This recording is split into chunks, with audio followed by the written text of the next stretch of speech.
phụ hỏi tên nổi tên chú nhau hỗ bên lúc tên trời Việt Nam ha phụ hỏi thằng trò bê trồng mâu nhau thông phở căng đủ đời nó cú dòm bằng vàng phẳng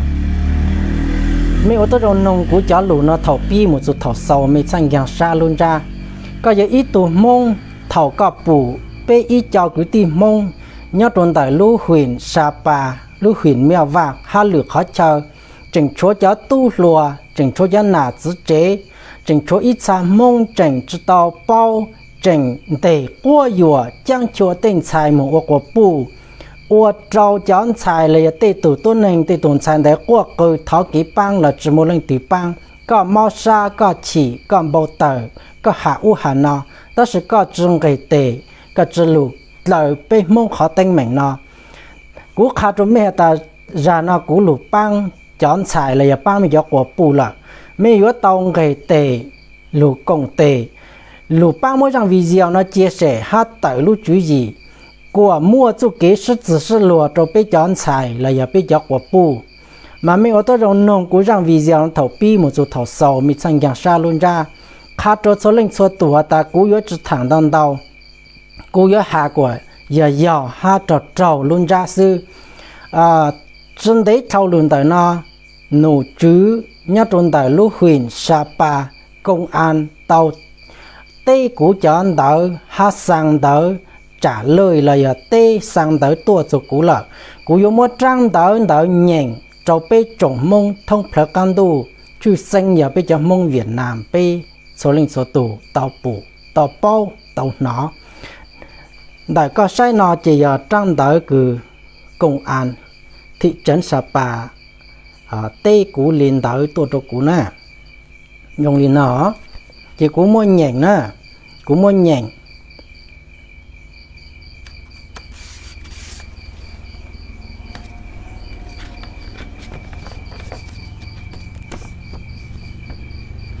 đâu trời ở nè mẹ ở tôi rồng nồng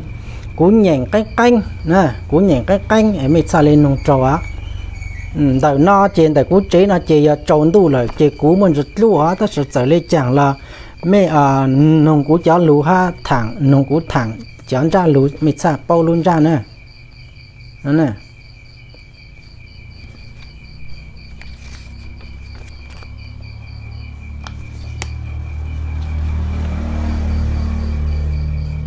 đó mẹ phụ chế mẹ muốn chia sẻ nữa ý trong phong gì nè muốn chia sẻ cú nhìn trang tới cứ công an thị trấn Sapa tây tua sang đồ cú tàng chế cú mạng lấy lụt thẳng mình rồi lù tạo căng á mẹ ô tô trong nồng nè cú nhìn trơn dài đi chọn tới cứ sâu ô lù nhá lang cho rồi hấu nọ em mẹ cho cứ bao lù nhá lang nó là mẹ ô tô trong nồng á cú nhớ nhìn cái canh của cho nông sang giang sa rồng nè công an tỉnh Lào Cai công an thị xã Sapa Cộng hòa xã hội chủ nghĩa Việt Nam độc lập tự do hạnh phúc số 1110 công an thị xã về việc trả lời đơn cho công dân Sapa ngày mùng 8 tháng 7 năm 2022 kính gửi Hoàng Văn Bảng nó chỉ là cú nè địa chỉ Thông Nam Romen Nam Rông Lâm Đồng số điện thoại 0971412801 công an thị xã Sapa nhận được đơn đề nghị ngày 14 tháng 2 2022 của ông Hoàng Văn Bảng địa chỉ Thông Nam Romen Nam Rông Lâm Đồng số điện thoại 0971412801 nguồn đơn nhận qua đường bưu chính.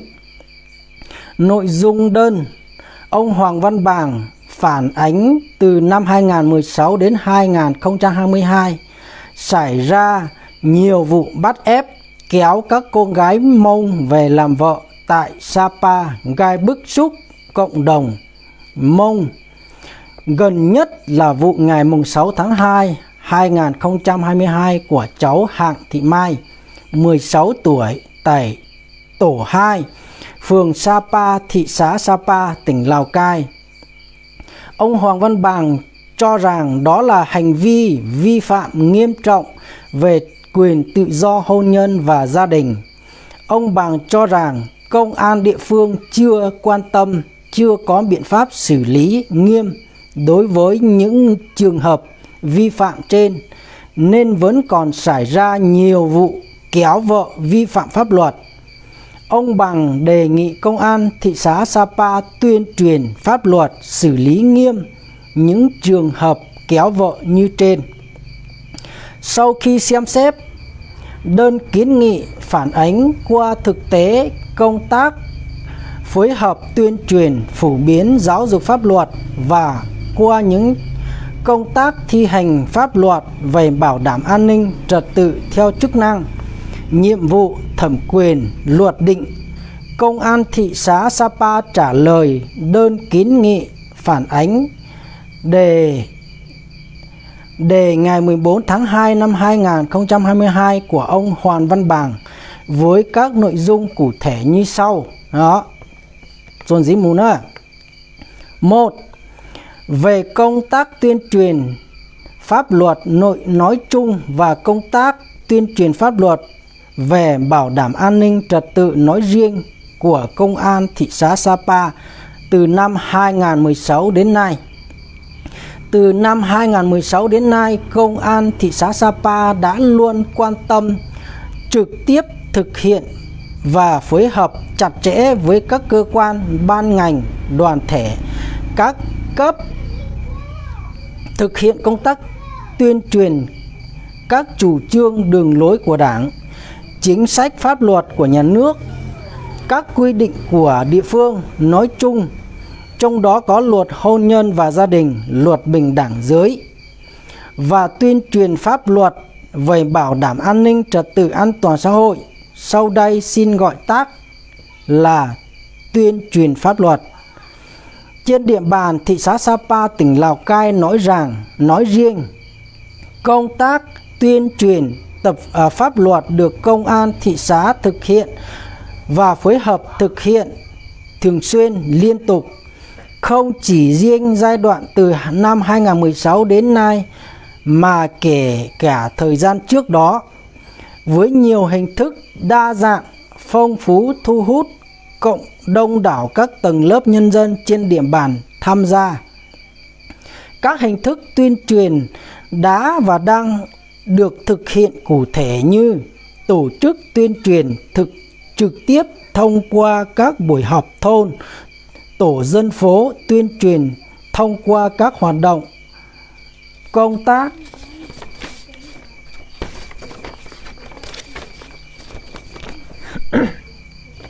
xây dựng phong trào toàn dân bảo vệ an ninh Tổ quốc thông qua tác giải quyết thủ tục hành chính, sân khấu, hóa tuyên truyền pháp luật, các buổi tuyên truyền của cấp ủy chính quyền địa phương, các đợt cao điểm tổ chức tuyên pháp luật của các cấp, các ngành trên địa bàn, tuyên truyền trực quan thông qua treo bằng băng rôn, qua hệ thống loa phát thanh của các thôn, tổ dân phố, vân vân. Qua đó, nhân dân trên địa bàn đã nâng cao nhận thức, trách nhiệm trong chấp hành các chủ trương, đường lối của Đảng, chính sách pháp luật của nhà nước, các quy định của địa phương. Nhiều hủ tục, tập quán lạc hậu không còn phù hợp với sự phát triển của xã hội hiện đại và các quy định của pháp luật đã được nhân dân chủ động thay đổi, cải cách. Qua công tác tuyên truyền pháp luật, tục bắt vợ được tuyệt đại đa số đồng bào dân tộc Mông trên địa bàn nắm, hiểu và không còn duy trì thực hiện. Cùng với đó, việc cưới hỏi được nhân dân thực hiện theo đúng phương thức truyền thống phù hợp theo quy định hiện hành và phù hợp với quy định nếp sống hiện đại. Tuy nhiên, thời gian gần đây, tục bắt vợ có tình trạng bị lợi dụng không đúng với quy định pháp luật hiện hành, truyền thống, bản sắc văn hóa dân tộc Mông Trước tình hình đó, lực lượng công an thị xã Sapa đã phối hợp với các cấp, các ngành vào cuộc quyết liệt và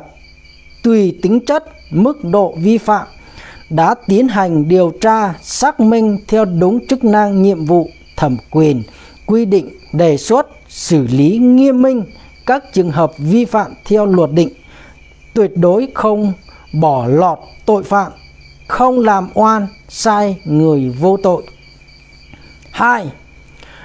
Công tác xử lý của Công an thị xã Sapa, tỉnh Lào Cai đối với các vụ việc quan đến việc lợi dụng tục bắt vợ, cách gọi khác là kéo vợ, xảy ra trên địa bàn thị xã thời gian gần đây. Đối với vụ kéo vợ xảy ra ngày 6 tháng 2 năm 2022 của cháu Hạng Thị Mai, 16 tuổi,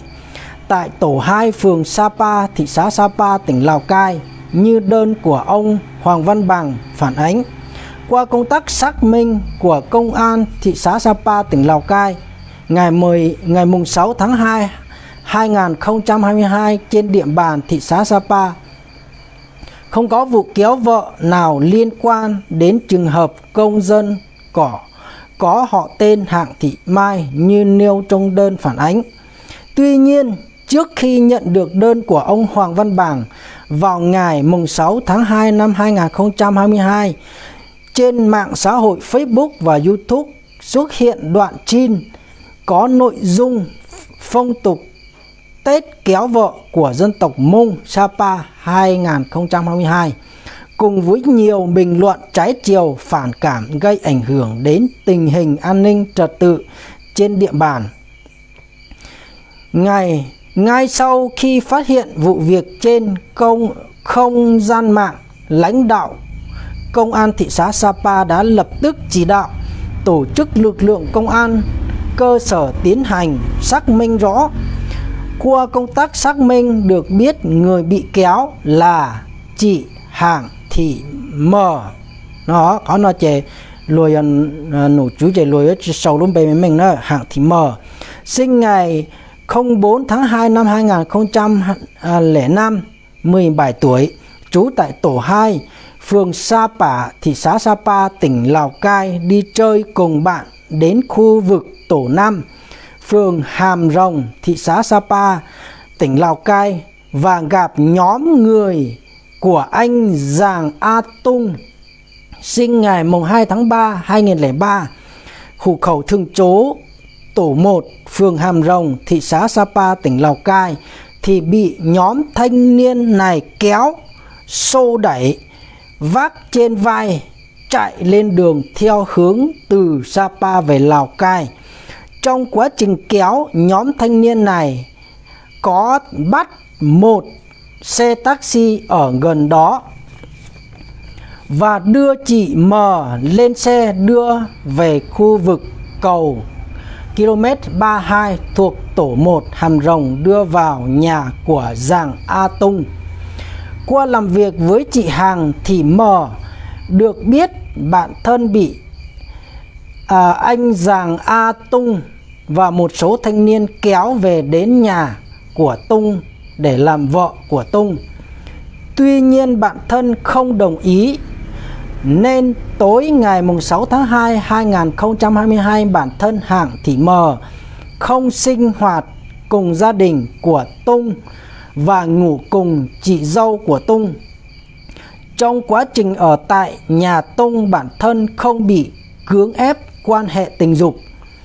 không xảy ra vấn đề gì. Do bản thân không đồng ý lấy Tung, nên sáng ngày 7 tháng 2 2022, lợi dụng lúc mọi người trong gia đình Tung mang sinh lễ đi xin cưới, thì chị M đã trốn khỏi nhà Tung để về nhà bố mẹ đẻ tại tổ 2 phường Sapa, thị xã Sapa, phường Sapa, thị xã Sapa, tỉnh Lào Cai. Khi gia đình của Tung đến gia đình của chị M tại địa chỉ trên vào sáng 7 tháng 2 2022, thì cũng là lúc chị M đến nhà và lúc này bố mẹ của chị M mới biết chuyện con gái bị Tung kéo đi. Đồng thời bố mẹ chị M cũng không đồng ý việc cưới hỏi của gia đình Tung, với lý do chị M chưa đủ tuổi theo quy định pháp luật và cũng không có kiến nghị gì thêm với cơ quan chức năng. Qua công tác xác minh nhận thấy vụ việc chưa đến mức xử lý theo quy định pháp luật, nên lực lượng công an thị xã đã phối hợp với cấp ủy chính quyền địa phương tuyên truyền vận động gia đình không tạo hôn, tuân thủ quy định của pháp luật và hôn nhân gia đình, giữ gìn truyền thống văn hóa của địa phương của dân tộc Mông và không xảy ra phức tạp liên quan đến tình hình an ninh trật tự trên địa bàn. Ngoài ra từ 2016 đến nay, cơ quan cảnh sát điều tra công an thị xã Sapa đã tiếp nhận, tiến hành điều tra, làm rõ và đề nghị truy tố theo quy định pháp luật nhiều vụ án liên quan đến việc lợi dụng tục kéo vợ để vi phạm pháp luật. Trong đó, công an thị xã Sapa thông tin đến ông Hoàng Văn Bàng được biết vụ gần nhất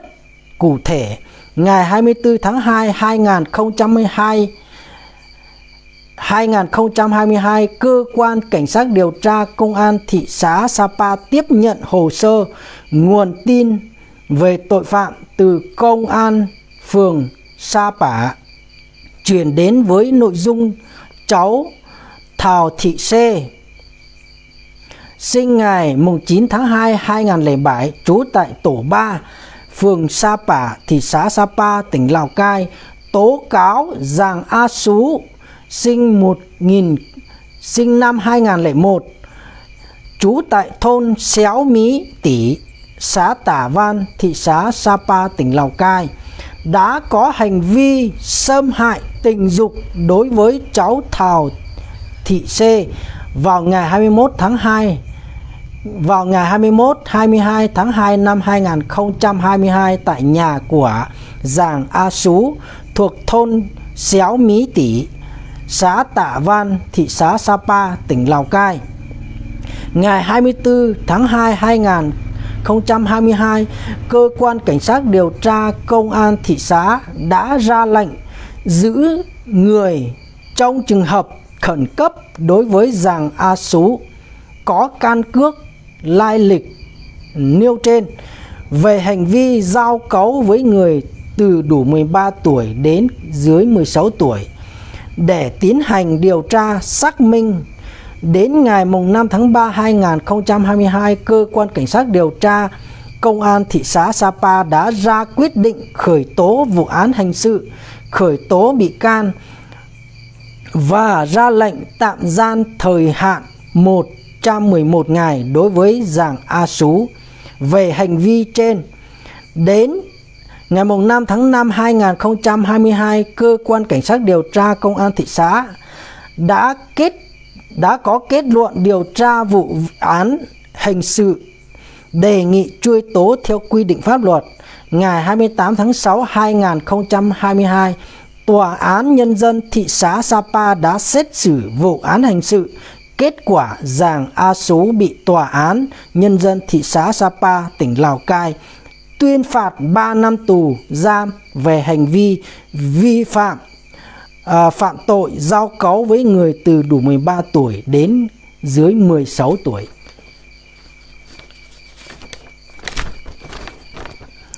Hiện công tác tuyên truyền pháp luật và công tác bảo đảm an ninh trật tự địa bàn thị xã Sapa vẫn đang được công an thị xã Sapa quyết liệt, trực tiếp và phối hợp triển khai thực hiện thường xuyên, liên tục. Vậy, công an thị xã Sapa, tỉnh Lào Cai thông báo kết quả giải quyết đơn đến ông Hoàng Văn Bàng được biết và kính đề nghị ông Hoàng Văn Bàng tiếp tục giúp đỡ cấp ủy chính quyền địa phương và lực lượng công an tuyên truyền vận động cộng đồng dân tộc Mông nói chung và gia đình, người thân trong dòng tộc nói riêng chấp hành tốt chủ trương đường lối của Đảng, chính sách pháp luật của nhà nước và các quy định của địa phương. Trưởng Công an thị xã đã ký Thượng tá Nguyễn Xuân Hà. Đấy nó chế chó kế cứ mê nông cú tư thẳng nó tăng lù lỡ nó mà giờ chó dâu lù cứ chó công an thị xã Sapa dài tàu của chọn tàu giao gì của bua yếu tàu trả ký băng của bây chó mông tàu xong mua tủ sinh chỉnh qua yuan để trang chúa tên xài qua cơ chỉ một lần từ băng chỉ một kỹ nhân chỉnh trâu chọn xài là giờ cháu của bu nè chỉ buôn giờ lại tới nó sang tôi cũ chỉ cũ nhện nó chỉ mê nó mê bao lại nữa mà mê nó mê bao lại đó hậu nào mà hàng tông tàu liền nữa ta sẽ cũ chỉ một sao yếu lụt xài chỉ mê nông chỉ mê bao lại chỉ bố cụ tây tàu mê mình khó nó hậu lử chỉ bố yên gầy tỉ or bố yên băng bố yên trái phơi bố yên sai sửa rồng nữa lên tỉ or chủ lên tỉ or chữ chủ lên từ ô giờ trái lên từ ô giờ trái mua tê chủ bao là bao nhiêu tê cho tôi nên đó xử lý ha mảng lúa mảng cờ hữu sự là vì giờ khó cứ để trang châu là giờ yếu bu yếu giờ chỉ giàu xong nè cái qua yếu nè chỉ cho nó bao nhiêu khá ta bao nhiêu để mảng cờ nhớ cho hậu nó chỉ mình nó mình bao là mà giờ lên nó ít trồng mông bên nhớ cho khó từ là dùng giống phụ nổ phụ chữ phụ trai nông lúa khá nữa chỉ bên mông sa chữ chủ bao sa chữ chủ đồ tây nhá lang là tây nổ chữ chan lưu bên mông sa nhà bên mông sa bang bên mông dùng chúng ta bên chữ sa ở tây dạng cứ phe là chủ là ở trâu luồn du nè chỉ bên mông sa là chữ cha nữa thẳng lên đó trâu số lên số tủ bên trồng mông nhớ trong tờ lưu huyện Sapa là do huyện miền Bắc là do lửa khó chơi nói chung là bây giờ mong chỉ dùng giống chủ kiến để trang chuộc qua dùa tên xài chỉ cho chế rùi mùa nữa cho chế rùi mùa cho chế tung cho mùa nữa sau ô linh non dưới lời ô linh non chỉ nụ chú luôn để tàu chỉ mang bùa chỉ mang cờ nữa khó nói vậy khó chỉ dùng cho bên mong chỉ thằng linh non xưa thằng linh non chỉ mấy bù chỉ mấy muốn chia sẻ còn tao thông theo cán tu nào của bây trồng mông nào bây chủ tao phụ nô phụ chú nông trai or trở lên nô chú ký chế hà chỉ bây luôn nên sao lại tới bằng chữ nhau mua công sở mua bây